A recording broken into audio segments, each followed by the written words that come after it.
가을은 감사의 계절입니다. 성경 데살로니가전서 5장 16절에는 범사에 감사하라라고 말씀하고 있지만 우리 생활을 돌이켜보면 감사하는 마음보다 분노와 짜증, 시기와 질투로 가득 찬 모습을 하고 있습니다. 가끔 보람된 일과 선한 마음으로 감사를 느끼기도 하지만 불평과 욕심이 더 많은 것이 우리 모습입니다. 해마다 가을이 되면 신앙인들은 감사의 마음을 간직합니다. 추수 감사절이 있기 때문에 하나님의 사랑과 인도하심을 생각하죠. 가을에는 풍성한 결실이 있습니다. 이에 형식이 아닌 진정한 감사의 마음이 우러나와야 합니다. 성경은 믿음 없이는 하나님을 기쁘시게 할 수 없다라고 히브리서 11장 6절에 분명하게 말씀하고 있습니다. 누가복음 12장에는 어리석은 부자의 이야기가 나옵니다. 부자가 많은 수확을 거두어 큰 곳간에 저장한 후에 기뻐했지만 하나님은 그를 어리석은 사람이라 칭하고 그 영혼을 거두어 가셨습니다. 부자는 배불리 먹고 편안하게 보낼 여생을 생각했지만 큰 욕심과 자기 능력을 과시하는 교만이 가득 찼기에 하나님께서는 그를 어리석은 사람으로 여기셨습니다. 교만한 사람은 결국 참된 감사를 드릴 수 없습니다. 감사는 겸손해서 드려집니다. 부자가 천국에 들어가는 것은 낙타가 바늘 구멍으로 들어가는 것보다 어렵다는 예수님의 비유는 바로 이러한 부자를 놓고 말씀하신 것입니다. 감사만큼 아름답고 좋은 말이 없습니다. 또한 감사하는 사람만큼 사랑스러운 사람도 없습니다. 감사하는 마음은 자꾸만 넓어져서 세상을 다 품을 수 있죠. 이제 추석을 앞두고 있습니다. 추석은 우리 민족이 하나님을 알기 전에 하늘에 드리던 추수감사 축제입니다. 직접적인 추수감사 주일에 관한 내용은 성경에 나오질 않고 있습니다. 구약시대에 지켜졌던 맥추절과 장막절에서 그 기원을 찾을 수 있지만 근대적 의미의 추수감사절은 신앙의 자유를 찾아 영국에서 신대륙을 찾아간 청교도들이 고생 끝에 첫 수확을 거두어 하나님께 예배를 드렸던 것이 발전하여 오늘날 미국 선교사들에 의해서 우리 땅에서도 지켜지고 있습니다. 사실 우리 민족도 사만시대부터 내려오는 추수감사 제의가 있었습니다. 10월 상달, 무천, 영구 등이 바로 그러한 것인데 신라의 통일로 추석이 정착되어서 지금까지 민족 최대의 명절로 지켜오고 있죠. 한국교회는 11월 셋째 주에 추수감사 예배를 드립니다. 군인으로서 추석 연휴를 보낼 때 올 한 해를 돌아보며 후방의 가족, 친지를 생각하면서 감사하는 마음을 간직하시기 바랍니다.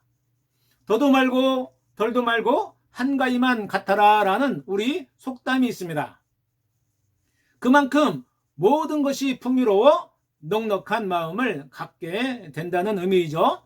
그러나 즐겁게 가족과 이웃과 하나 되는 날이 아니라 미움과 질투와 분쟁의 날이 되기도 합니다. 사소한 것으로 감정이 상하고 신앙이 무너져 사탄의 유혹에 넘어갑니다. 어떤 우화가 생각납니다. 내용은 제대로 기억이 나질 않지만 여러분들도 잘 알고 있는 이야기입니다. 나무 밑에서 낮잠을 자던 토끼가 돛돌이가 떨어지는 소리에 지구가 무너지는 것으로 착각하고 황급히 도망을 갑니다. 이것을 본 다른 동물들도 지구가 무너지고 있다는 토끼의 소리에 덩달아 쫓아갑니다. 결국 사자에 의해서 한때의 소동으로 그치고 말았지만 이 우화가 주는 교훈이 있습니다. 영국의 과학자 뉴턴은 떨어지는 사과를 보고 만유인력을 발견했습니다. 열매가 나무에서 떨어지는 것을 일반적인 자연현상으로 생각할 수 있겠지만 단순하고 아무것도 아닌 것에서, 늘 일상이었던 것에서 뉴턴은 근대 과학의 아버지답게 자연 법칙을 깨닫고 체계화시켰습니다. 저는 이것을 한순간에 우연히 발견하게 되었다고 생각하지 않습니다. 뉴턴이 오랫동안 연구하던 것에 대하여 순간적인 영감을 받았기 때문이라고 생각됩니다. 제가 말씀드리고 싶은 것은 우리에게도 뉴턴과 같은 안목이 있다는 것이죠. 우리는 졸다가 놀라서 잠이 깬 토끼처럼 가볍게 행동하지 말고 생활에서 놀라운 삶의 지혜를 발휘해야 합니다. 단순한 것에 불과한 것 같지만 그 안에 신비와 은혜가 담겨져 있는 신앙의 안목을 간직해야 합니다. 신앙의 눈으로 세계를 본다면 우리는 하나님 앞에서 반드시 그 은혜를 깨닫고 감사를 드리게 됩니다. 이제 저는 뉴턴이 되었습니다. 여러분도 뉴턴이 되었습니다. 뉴턴이 사과가 떨어지는 것을 보고 만율력 법칙을 정리한 후에 사과를 먹을 때 과연 그 맛은 어떠했을까요? 당연히 더 맛있게 먹었을 것입니다. 저는 사과를 별로 좋아하지 않습니다. 특별한 이유는 없지만 한두 조각만 먹으면 더 이상 손이 가지 않습니다. 하지만 요즘에는 사과가 맛있게 느껴지고 한 개는 거뜬히 먹습니다. 왜냐하면 만율력 같은 놀라운 하나님의 섭리와 은총을 사과에서 발견했기 때문입니다. 저는 가을 풍경을 보면 요즘 가슴이 요동칩니다. 하늘은 푸르고 구름은 떠가고 들판은 황금 물결을 이루어 풍요롭고 넉넉한 모습으로 다가옵니다. 이제 철원에서도 사과가 많이 생산하고 있습니다. 산자락 과수원의 알알이 박혀있는 탐스러운 사과는 저의 마음을 빼앗아 갔습니다. 하늘에 빨갛게 박혀있는 사과에 모든 우주의 조화가 다 들어간 것을 보았습니다. 사과는 자연의 신비를 품고 그렇게 익었던 것이죠. 하나님의 창조 질서 속에서 농부의 땀에서 숱한 폭풍우와 땡볕을 물리치고 사과는 나의 온 마음을 지금 휘감고 있습니다.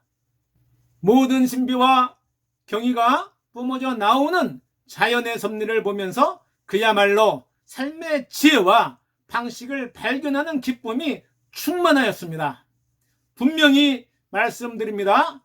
여러분께서 지나친 과정이라 여길지 모르겠지만 이 환희는, 이 저의 기쁨은 뉴턴이 체험했던 것보다 더 감격적이었다고 자부합니다.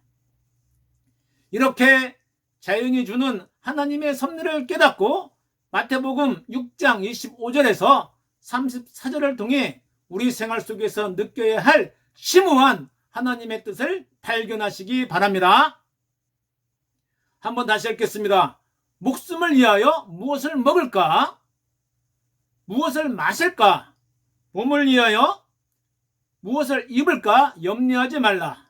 목숨이 음식보다 중하지 아니하며 몸이 의복보다 중하지 아니하냐. 너희는 먼저 그의 나라와 그 일을 구하라. 그리하면 이 모든 것을 너희에게 더하시리라.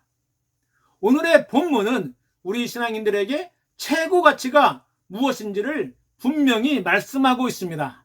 하나님의 의를 추구할 때에 모든 환난과 걱정에서 벗어나 감사할 수 있는 생활을 할 수 있다는 사실을 일깨워 줍니다. 이제 설교를 마무리 짓습니다. 우리 민족을 지켜주시고 복음의 빚진 나라에서 갚는 나라로 선교하는 국가로 만복을 내려주신 하나님의 은혜에 감사드리지 않을 수 없습니다. 추석은 우리 민족의 최대 명절입니다. 오랜 관습과 전통에서 신앙적 관점으로 바라본다면 하나님께서 우리 민족과 대한민국에게 복 내려주시고 우리 가정과 개개인에게도 함께 하시는 은혜와 사랑을 발견하게 됩니다. 이제 부대 안전과 부대원을 위해 기도하며 즐거운 추석 연휴 보내시기 바랍니다. 축복합니다.